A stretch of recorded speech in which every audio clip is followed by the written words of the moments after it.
bolt from the carrier, and that way you can clean the firing pin spring, etc., etc. First thing to do is just let it unlock and rotate forward. That takes pressure off that spring pretty much. Then you have to remove the retainer spring. You push the small side towards the big side. I use a firing pin, but anything small will work to push the pin all the way out. Now be aware that there's a spring in here. Don't look down into it and catch the spring in your eye. I'm pushing down on a plunger so that I can freely remove the pin. Then you can push this mechanism out the back. You have a little retainer button. You have the firing pin spring.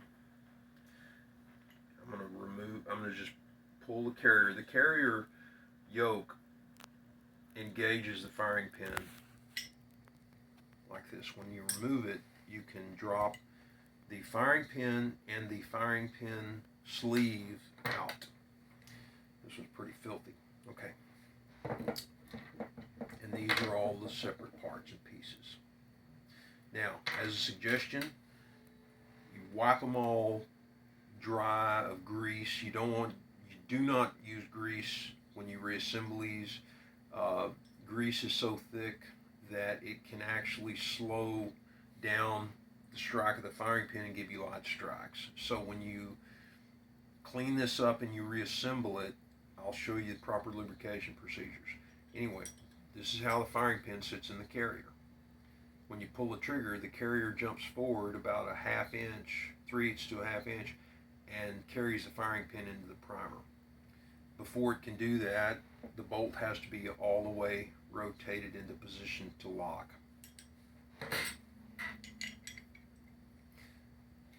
This is the unlock position, and as it goes down and strips a cartridge, this stops against the back of the barrel, and the carrier continues to move until it locks.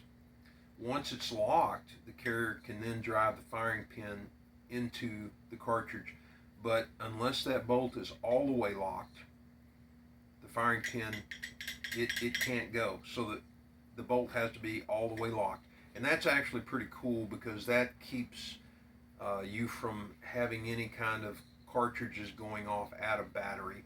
With the FG42, it's not possible to have an out of battery experience. If that bolt does not fully lock, that firing pin's not going anywhere. Once the bolt's fully locked in position, then the firing pin can be driven forward. Okay, now let's put it back together. Let's pretend that I've cleaned this up, which I haven't. Take the firing pin sleeve, put it on the back of the firing pin, put it in the back of the bolt. Run this down until this reduced diameter that engages the yoke is in this window. Snap the yoke in place, pull it forward, put the firing pin spring in there, put the little plunger in place, and then what I do is put the retaining pin in, push down on the plunger with some object, not getting your eye in front of that in case it flies out, and reinstall the pin. Voila, it's ready to go. It's ready to go back in the gun.